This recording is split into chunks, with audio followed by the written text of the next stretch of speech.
I hope you are enjoying the grammar lessons.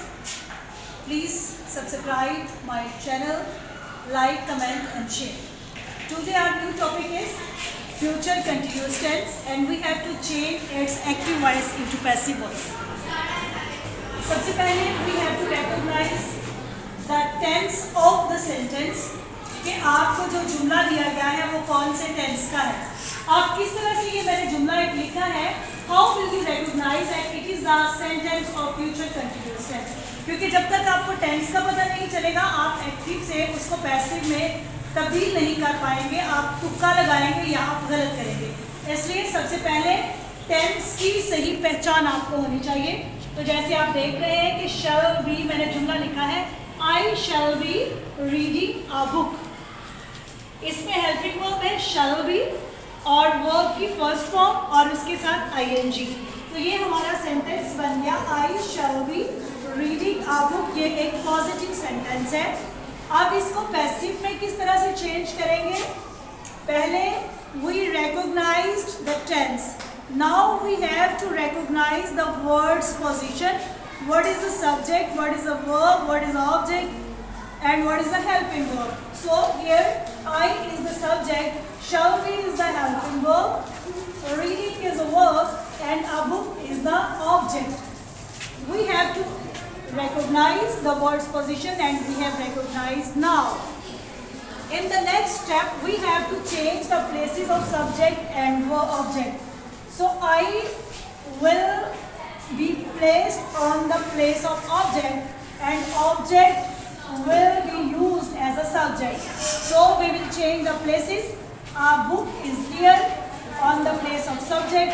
I will be changed into objective case as me. And the third form of read is also, the spellings are same but we will pronounce it read. In the first form we say read, but in the second and third form we will pronounce it read, but the spellings are same.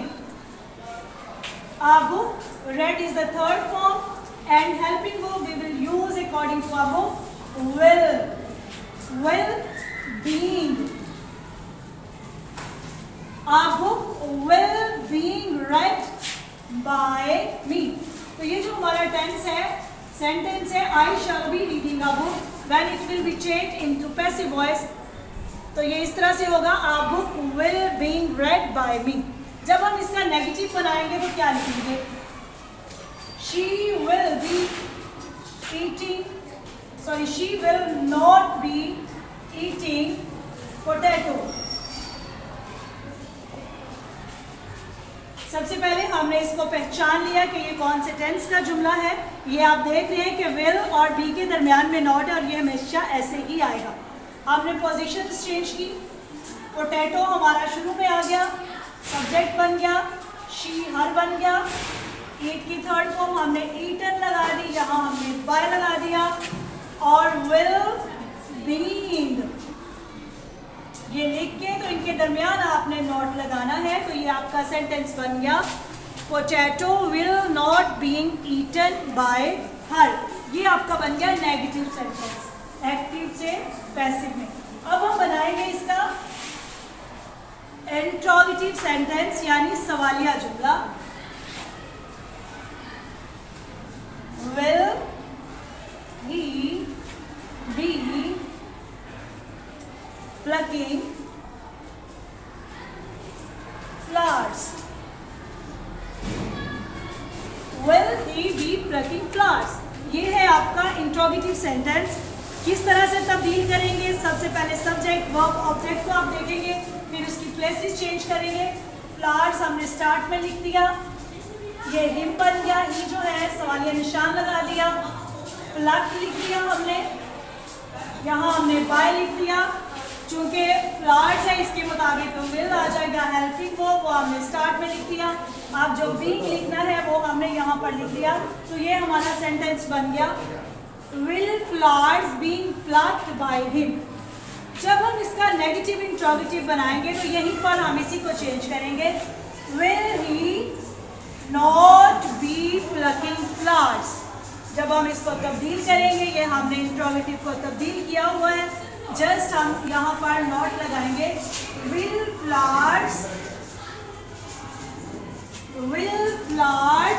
यहाँ पर हम लगाएंगे not being plucked by him, will flowers not being plucked by him. ये आपका बन गया negative interrogative sentence active से passive में तब्दील होकर। बहुत ग्रामर जो है वो इंटरेस्टिंग है अगर आप इसको इंटरेस्ट के साथ करते हैं। जैसा कि आपने एक्टिव वॉइस पैसिव वॉइस किए हैं, एक ही पैटर्न है जिसको हम फॉलो कर रहे हैं, जस्ट हेल्पिंग वर्ब्स हैं और कुछ छोटे छोटे टिप्स हैं जिसको तब्दील करने से हमारे टेंसेस और सेंटेंसेस जो हैं वो बदल जाते हैं। अगर आप इनको सीख लें, समझ लें और इनकी प्रैक्टिस करें तो मैं आपको डेफिनेटली कह सकती हूँ कि आपको ग्रामर के ऊपर बहुत अच्छी आपकी ग्रिप हो जाएगी और आप दूसरों को भी बहुत अच्छे तरीके से समझा सकें।